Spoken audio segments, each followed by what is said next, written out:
9 experienced hikers, one tent slashed open from the inside, bodies scattered across a frozen mountain, some missing their eyes, one without a tongue, clothes soaked in radiation. Injuries so severe, doctors said they looked like car crash victims. But there were no cars, no roads, just snow, silence, and something they ran from in absolute terror. This is the Dyatlov Pass Incident, February 1st, 1959, the Ural Mountains of Soviet Russia. A night so cold, temperatures plunged to -50 degrees. Fahrenheit winds howled like a living thing. And in the darkness, 9 people fled their only shelter, barefoot, half-dressed, running into certain death. They were found weeks later, frozen, broken, their bodies telling a story that defies every explanation. For over 65 years, scientists, investigators, and conspiracy theorists have tried to solve this mystery. The Soviet government blamed an unknown compelling force. Modern researchers point to avalanches. Others whisper about military experiments, nuclear testing, and things we're not supposed to talk about. But here's the truth. No theory fully explains what happened on that mountain. Not the tent cut from inside, not the radiation on their clothes, not the impossible injuries, and certainly not why they ran. This is the story of the Dyatlov Pass Incident, one of the most terrifying unsolved mysteries in human history. And by the end of this video, you'll understand why 65 years later, we still don't know what killed them. Let's begin. Quick pause. If you're here for the first time, don't forget to subscribe and hit the bell icon so you never miss our next mystery. January 23rd, 1959. 10 young people stood at a train station in Sverdlovsk, a city deep in Soviet Russia, now known as Yekaterinburg. They were students, adventurers, the best of the best, and they were about to embark on what should have been the achievement of their lives, a 200-mile skiing expedition across the northern Ural Mountains to reach Mount Otorten, a peak standing nearly 10,000 feet high. This wasn't some casual winter hike. This was a Category 3 trek, the highest difficulty rating in Soviet mountaineering. To even attempt it, you had to be an expert. You had to prove yourself. And this group, they were more than qualified. Leading them was Igor Dyatlov, 23 years old, a radio engineering student with ice in his veins and precision in every decision. Igor had led multiple difficult expeditions before. He was meticulous, organized, the kind of person who double-checked every knot, mapped every route, and planned for every contingency. If anyone could lead a team through the brutal Ural winter, it was him. Next to him was Zinaida Kolmogorova, 22, one of 2 women on the trek smart, determined and tougher than most of the men. She kept a detailed diary of the journey, a diary that would later become one of the few clues investigators had to piece together what happened. Then there was Yuri Doroshenko, 21 years old, a radio engineering student known for his cheerful personality and loyalty, always ready to help, always cracking jokes to keep morale high. It was his birthday on January 29th during the trek. He turned 21 on that frozen mountain. He'd never see 22 Yuri Krivonishenko, though his real name was Georgi. Everyone called him Yura, 23, a musician, a poet. And here's where things get interesting. Yuri worked at Mayak, a secret Soviet nuclear facility, in 1957, 2 years before this expedition. The Kishtim disaster occurred at that plant. One of the worst nuclear accidents in history, second only to Chernobyl. Yuri had been involved in the cleanup. His clothes would later test positive for radiation. Then there was Rustem Slobodin, 23, An engineer, Rustem was quiet, thoughtful, always thinking 3 steps ahead. He was one of the 3 who would later be found trying to crawl back to the tent. Lyudmila Dubinina, 20 years old, the youngest woman on the trek, bright, ambitious, studying engineering. Lyudmila kept the group's spirits high. She joked about snowmen in the mountains. She wrote in her diary about how beautiful the journey was. Months later, her body would be found in a ravine, missing her eyes, missing her tongue, her chest crushed like she'd been hit by a car. Alexander Kolovatov, 24, studying nuclear physics.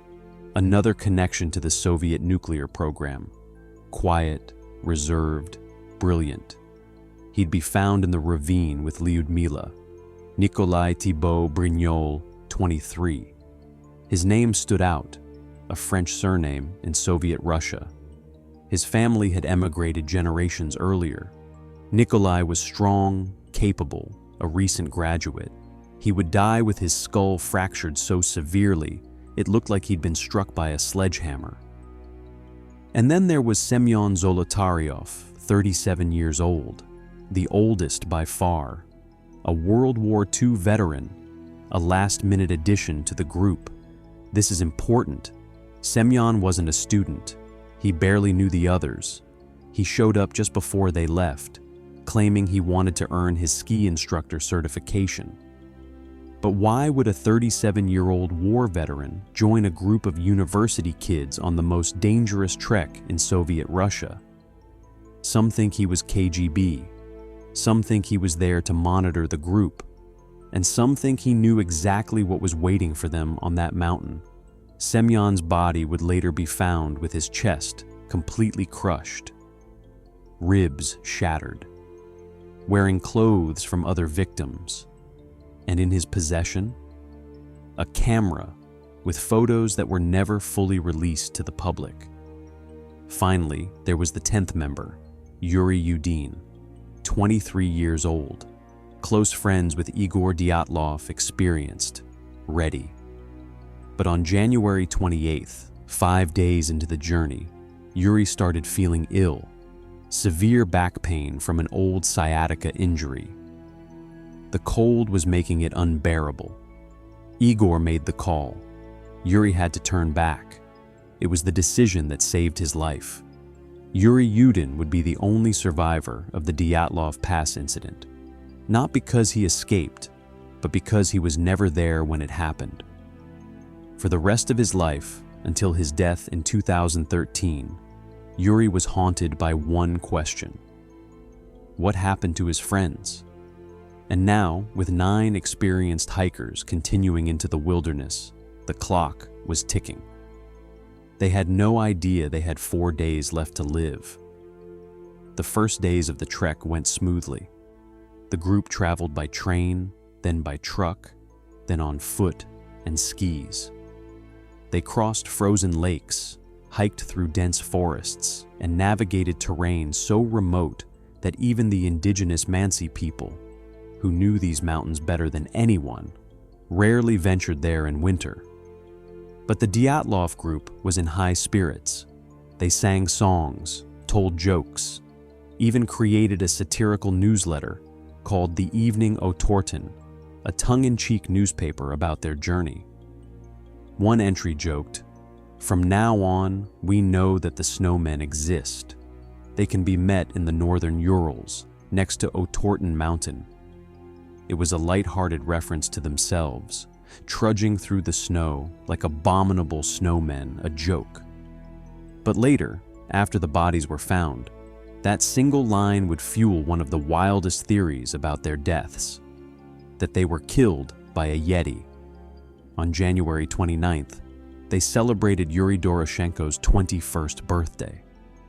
The group was making slower progress than planned due to harsh weather and deep snow, but they were still confident, still laughing. By January 31st, they reached the edge of the highland zone, a treeless expanse where the wind screamed across barren slopes and temperatures dropped even further. This was the dangerous part. No trees meant no firewood, no shelter, just open tundra and the constant, crushing cold. Igor Dyatlov made a decision.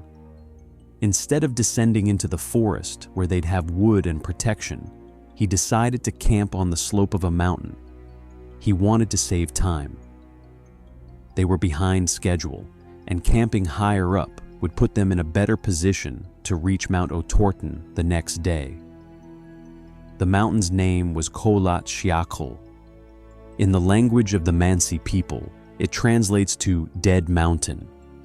On February 1st, 1959, the group began their ascent. By 3 p.m., they had reached an altitude of about 3,600 feet. The weather was worsening. Winds were picking up. Visibility was dropping. Igor decided to stop and set up camp. They chose a spot on the slope. Not ideal, but it would have to do. Using their skis and a knife, they cut into the snow to create a flat platform for their tent. This technique was standard for mountaineers. You dig into the slope to create a level surface and a windbreak, but in doing so, they weakened the snowpack above them. They didn't know it yet, but this decision might have set the stage for what came next. The group pitched their tent. It was a custom design. Igor himself had helped sew it years earlier by combining 2 smaller tents. It was large enough to fit all 9 of them, but cramped. They secured it with skis and poles. One pole was left standing outside, its tip poking through the fabric to keep the structure stable. Inside, they prepared for the night. They had a wood-burning stove with them, but whether they used it that night is unclear. Some investigators found ash residue, suggesting it had been lit. Others believe they never assembled it. What we do know is this: the group ate their evening meal. They changed into warmer clothes. They wrote in their diaries. Zenaida's final diary entry was optimistic. The weather was harsh, but they'd made progress. Tomorrow, they'd reach their goal. Outside, the temperature was plummeting. By nightfall, it was well below -40 degrees Fahrenheit. The wind was howling at near hurricane speeds, estimated at 20 to 30 meters per second. Inside the tent, 9 people settled in for the night. Crowded, cold, but alive. And then, sometime between 10 p.m. and 2 a.m., something happened. Something that made 9 experienced mountaineers, people who had trained for years, who knew the dangers of the cold, cut their way out of their tent with knives and run barefoot into the freezing darkness. Something so terrifying, they chose certain death over staying inside. What could do that? By February 12th, the group was overdue. Igor Dyatlov had told his sports club at the Ural Polytechnic Institute that they'd send a telegram as soon as they returned. The latest he expected to be back was February 12th, but no telegram came. At first, no one was worried. Delays were common in winter expeditions. Maybe they were waiting out a storm. Maybe they'd taken a detour, but the families weren't convinced. Lyudmila Dubinina's parents started making calls, so did Zenaida's. By February 20th, pressure mounted. The Communist Party was contacted. The university was contacted. Finally, on February 22nd, search teams were deployed. Volunteers, students, military personnel, local Mansi hunters who knew the terrain. Even prison guards from a nearby labor camp were brought in to help. The search area was massive. Miles of frozen wilderness, mountains, forests, and brutal, unforgiving cold. On February 23rd, a search group led by Boris Slobtsov was dropped by helicopter near Mount Otorten, the group's intended destination. They reached the summit the next day. No sign of the Dyatlov group. No flags, no markers, nothing. They hadn't made it this far. On February 25th, another search team found ski tracks. They followed them, hoping to find the group sheltering somewhere. And then, on February 26th, 1959, they found the tent. It was on the eastern slope of Kholat Syakhl, buried under a thin layer of wind-blown snow. One ski pole was still standing, sticking out of the snow like a grave marker. Boris Slobtsov, the team leader, recognized it immediately. He'd helped Igor sew that tent 3 years earlier. But when they approached, their relief turned to horror. The tent was ripped open, slashed from the inside.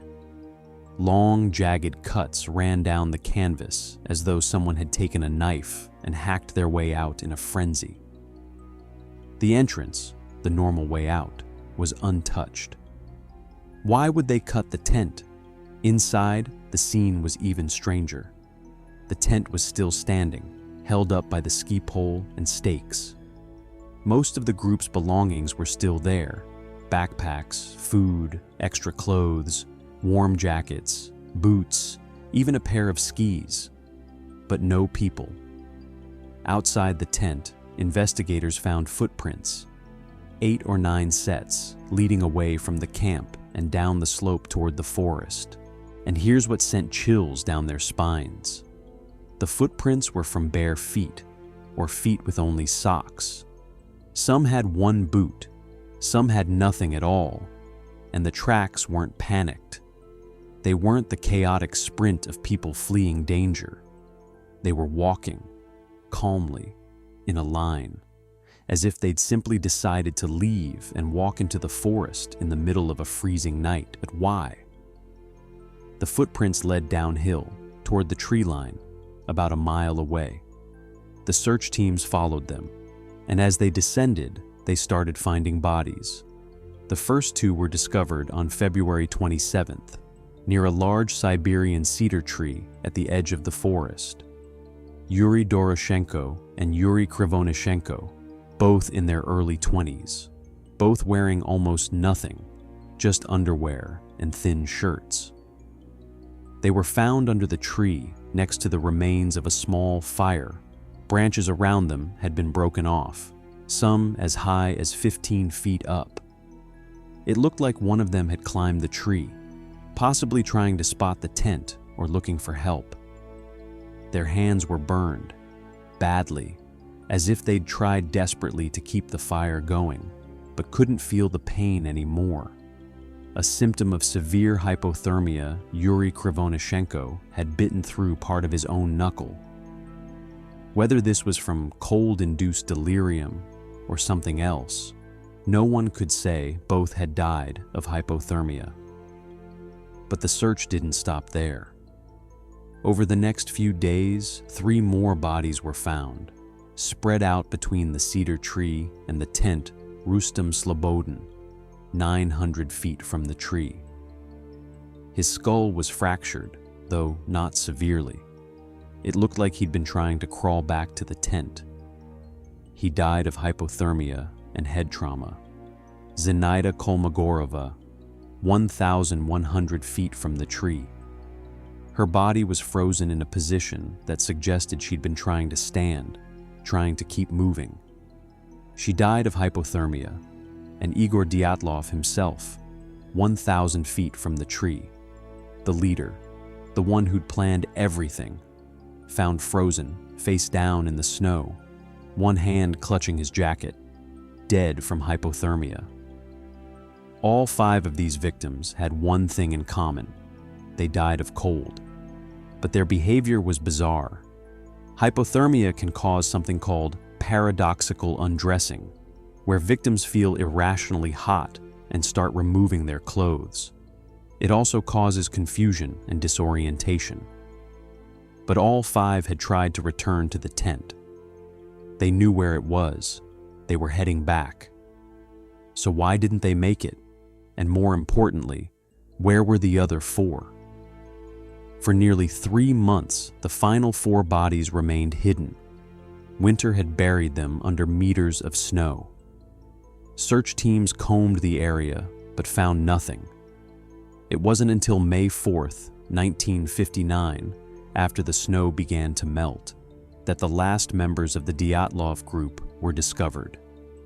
A Mansi hunter named Kurikov was walking through the forest with his dog when the animal caught a scent. It led them to a ravine about 250 feet from the cedar tree, deeper into the woods. There, beneath 4 meters of snow, buried in a frozen stream bed, were the bodies of Alexander Kolevatov, 24, Nikolai Thibault Brignol, 23, Semyon Zolotaryov, 37, Lyudmila Dubinina, 20. And everything changed, because while the first 5 victims had died of hypothermia, these 4 had been killed by something else, something violent. The autopsies were conducted by Dr. Boris Vozrojdeny in the town of Ivdel. What he found defied explanation. Nikolai Thibault Brignol had a massive skull fracture. His temporal bone was caved in. The force required to cause this injury was compared to being struck by a sledgehammer or thrown from a moving car. Semyon Zolotaryov's injuries were even worse. His chest was completely crushed, ribs shattered on both sides. The autopsy report stated that this level of trauma was comparable to a high-speed car crash, but there was no external bruising, no cuts, no signs of a struggle. Lyudmila Dubinina had similar injuries. Her ribs were broken on both sides. Her chest cavity was compressed with such force that her heart had hemorrhaged. But it gets worse. Lyudmila was missing her eyes, both of them. Her tongue was gone. Part of her lips were missing, and the soft tissue around her face had been stripped away. The official explanation? Decomposition scavenging animals, water erosion from the stream beneath the snow. But some investigators weren't convinced. The tongue, they noted, appeared to have been removed from the root, not torn away by scavengers. And then there was Alexander Kolevatov. His neck was twisted, deformed. He was missing his eyebrows and had sustained damage consistent with being crushed or compressed. Dr. Vozrojdeny, the coroner, made a chilling statement in his report. The force required to cause these injuries could not have been delivered by another human being. The blows were too strong. It would have taken a car crash or an explosion to cause this level of trauma. But there were no cars in the wilderness, no roads, no signs of an explosion. So what had crushed them? And here's where things get even stranger.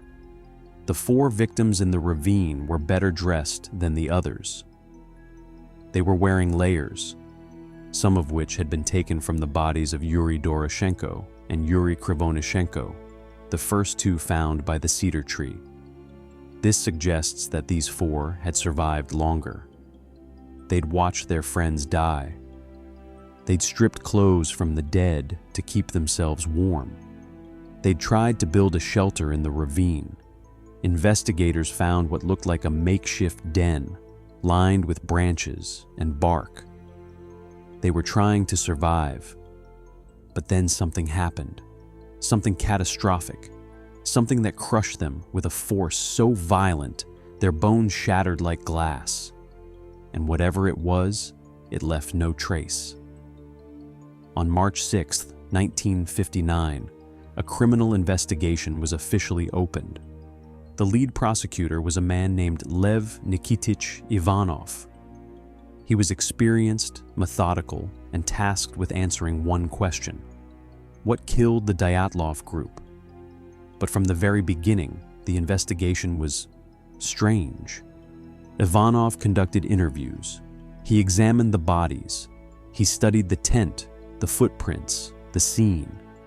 He brought in medical experts, avalanche specialists, and forensic analysts. But instead of answers, he found more questions. The tent had been cut from the inside. That ruled out an external attack. The footprints showed no signs of panic, just a calm, orderly retreat into the forest that ruled out immediate danger. The injuries on the ravine floor were catastrophic, but there were no external wounds, no signs of violence from another person or animal that ruled out human attackers or wildlife. And then there were the reports from other witnesses. On the night of February 1st, the same night the Dyatlov group died, multiple search and rescue teams, weather station workers, and even a military patrol stationed about 30 miles away reported seeing strange lights in the sky. Glowing orange spheres moving slowly, hovering over the mountains. Some described them as fireballs. Others said they looked like flares, but brighter and moving in ways flares don't move. When Ivanov interviewed these witnesses, he documented their statements. Some even drew sketches of what they saw. But then, something happened. Ivanov later claimed that high-ranking officials from the Communist Party and the Soviet military visited him. They told him to stop investigating the lights. They told him to dismiss the reports as unreliable. He was ordered to close the case. And on May 28, 1959, just one day after receiving the radiological analysis showing that some of the victims' clothing was contaminated with radiation, Lev Ivanov did exactly that. The official conclusion of the investigation was as follows. The cause of death was a compelling unknown force which the hikers were unable to overcome. No avalanche, no animal attack, no human violence, just an unknown force. The case files were sealed and classified. The region around Kholat Shakal was closed to hikers and tourists for the next 3 years. No explanation was given. And for decades, that's where the story ended. Buried, forgotten, a tragic mystery with no answers. But in 1990, after the collapse of the Soviet Union, Lev Ivanov, the original prosecutor, published a shocking confession. He admitted that he had found no rational explanation for the deaths. He stated that the investigation had been incomplete, and he revealed that after witnesses reported seeing flying spheres, he had received direct orders from regional officials to dismiss those claims. Ivanov implied that the Soviet government knew more than they were letting on. But what? Some believe the Dyatlov group stumbled into a military testing zone. Others think they witnessed a classified weapons test, possibly involving rockets, missiles, or even nuclear materials. Remember, Yuri Krivonyshenko worked at the Mayak nuclear facility. Alexander Kolovatov was studying nuclear physics. And the radiological report showed that some of their clothing had been contaminated with beta radiation. Was this a coincidence? Or were they targeted? And then there's Semyon Zolotaryov, the mysterious 37-year-old war veteran who joined the group at the last minute. Who was he really? Why was he there? Was he KGB? Was he assigned to monitor the group? Or was he part of something bigger? In the years following the incident, conspiracy theories exploded. Some said the group was killed by a secret military experiment.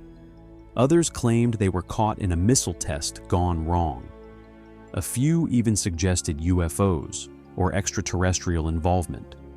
But the simplest question remained unanswered. Why did they run? For over 6 decades, scientists, investigators, and amateur detectives have proposed dozens of theories to explain the Dyatlov Pass incident. Let's examine the most prominent ones. This is the official explanation favored by modern Russian authorities. In 2019, Russia reopened the investigation and concluded in 2020 that a slab avalanche had hit the tent in the middle of the night, injuring some of the hikers and forcing the others to flee. The theory goes like this. When the group cut into the slope to pitch their tent, they destabilized the snow above them. Hours later, a slab of compacted snow broke loose and slid down onto the tent, crushing it and injuring those inside. Panicked, the hikers cut their way out and fled downhill. Some built a fire and tried to survive, while others attempted to return to the tent.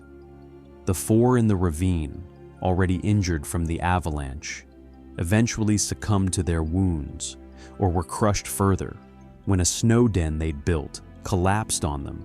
In 2021, scientists from Switzerland published a study supporting this theory, using computer simulations and even data from Disney's Frozen movie to show how snow blocks could have caused the injuries. But here's the problem. The slope wasn't steep enough for a traditional avalanche.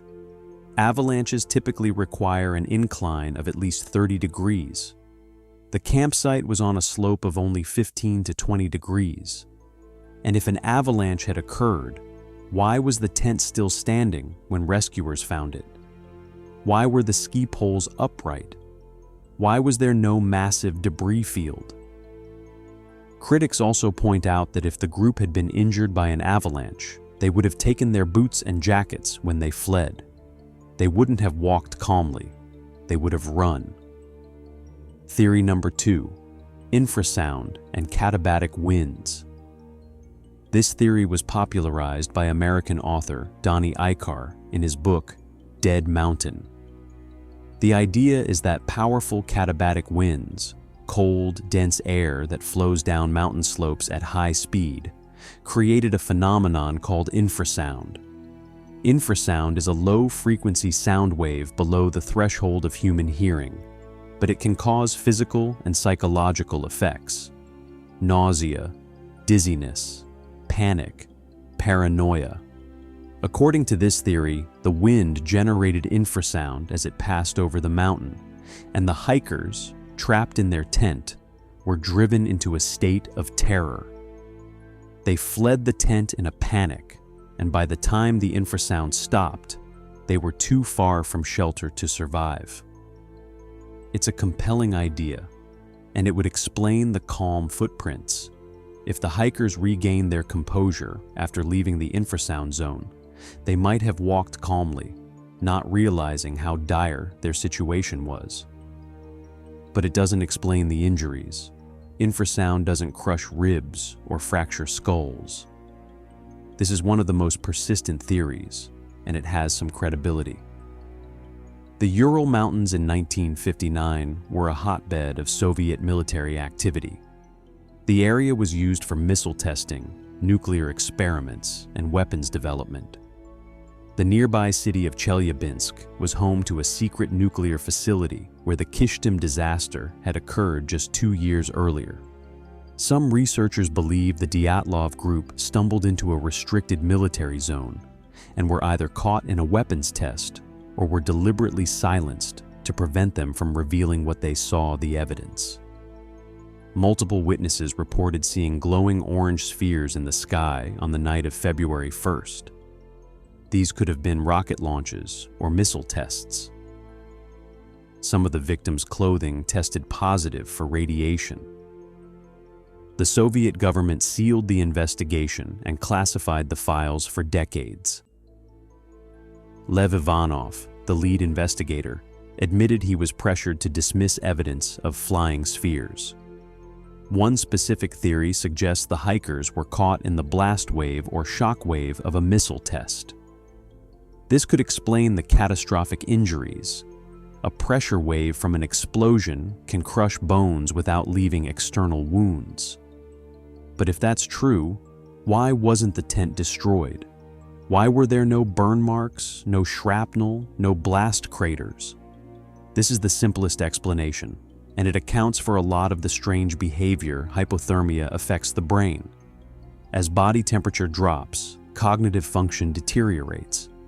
Victims become confused, disoriented, and irrational. In the final stages, many experience paradoxical undressing, a sensation of intense heat that causes them to strip off their clothes.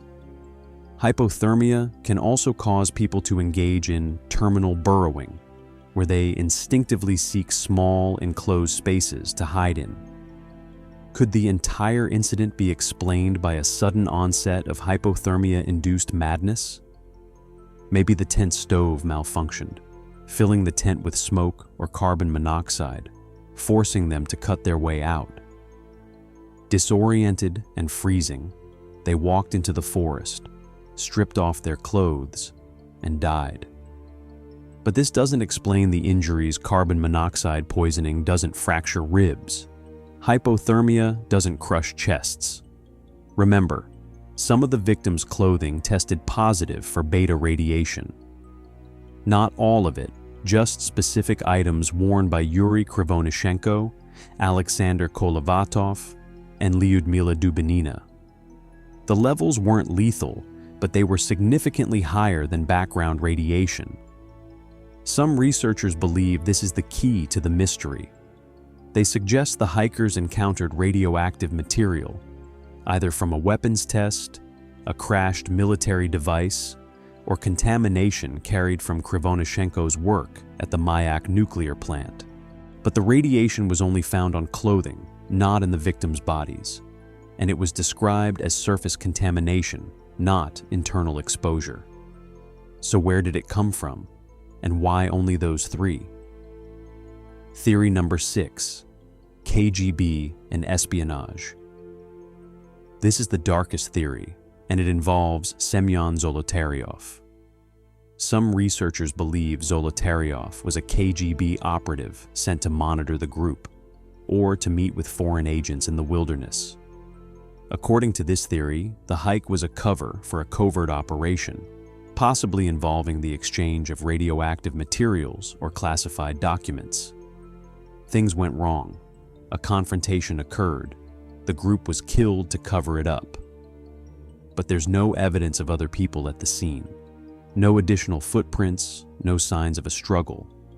Unless the bodies were moved, staged, returned to the mountain after being taken elsewhere. It's a conspiracy theory, yes, but it's one that refuses to die. So what really happened on Dead Mountain? The truth is, we don't know, and we may never know. Every theory has gaps. Every explanation leaves something unexplained. If it was an avalanche, why was the tent still standing? Why were the injuries so severe but so localized? If it was hypothermia and panic, what triggered the initial flight from the tent? Why did they cut their way out instead of using the entrance? If it was a military test, why was there no blast damage? Why were some victims barely injured while others were crushed? If it was radiation, where did it come from? And why did it only affect certain victims? The Dyatlov Pass Incident is a puzzle where every piece fits, but only halfway. And maybe that's what makes it so terrifying. Because it reminds us that even in the modern world, even with forensic science, autopsies, computer simulations, and decades of investigation, there are events we simply cannot explain. 9 experienced hikers died on a mountain in 1959. They died in ways that defy logic. They died running from something we cannot identify, and the only witnesses are frozen corpses and classified Soviet files. In 2013, Yuri Yudin, the only survivor, died at the age of 75. Until his final days, he was haunted by the question that had plagued him for over half a century. What happened to his friends? He never got an answer. The Russian government reopened the case in 2019, conducted new investigations, and declared it solved. A slab avalanche, they said, case closed. But the families of the victims don't believe it.